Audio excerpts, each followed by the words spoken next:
Chers téléspectateurs de Les actualités des célébrités, bienvenue. Aujourd'hui, nous vous apportons des informations croustillantes du monde politique avec un remaniement ministériel qui a fait couler beaucoup d'encre. Le jeudi 20 juillet à 19h39, le communiqué de presse officialisant le remaniement ministériel tant attendu a été envoyé, marquant ainsi un tournant dans le gouvernement. Si les journalistes politiques avaient déjà évoqué le sort de PAP Ndiaye, il semblerait que son remplacement soit désormais acté. L'enseignant-chercheur de 57 ans a été remplacé au ministère de l'Éducation nationale et de la jeunesse par Gabriel Attal, un jeune talent de 34 ans, devenant ainsi le plus jeune membre d'un gouvernement sous la VE République. Pourtant, avant cette nomination, un autre membre du gouvernement avait des ambitions pour ce poste prestigieux.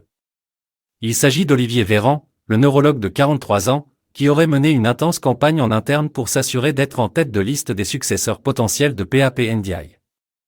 Malheureusement pour lui, ses efforts se sont avérés vains, car c'est bien Gabriel Attal qui a été choisi pour redresser la barre de l'éducation nationale. Nos sources révèlent que le président Emmanuel Macron et Elisabeth Borne auraient été lassés par cette campagne de popularité menée par Olivier Véran, préférant ainsi opter pour un ministre qui a faim, mais ne s'enflamme pas comme d'autres. Les aspirations du ministre délégué chargé du renouveau démocratique et porte-parole du gouvernement ont donc été mises de côté pour le moment. Gabriel Attal, quant à lui, se voit confier une lourde responsabilité en tant que ministre de l'Éducation nationale et de la jeunesse. Son dynamisme et sa jeunesse pourraient apporter un vent de fraîcheur à ce ministère essentiel.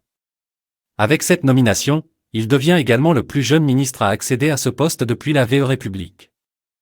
Restez connectés sur Les actualités des célébrités pour découvrir toutes les dernières informations sur les personnalités politiques qui font l'actualité. Nous vous donnons rendez-vous très bientôt pour de nouvelles révélations passionnantes.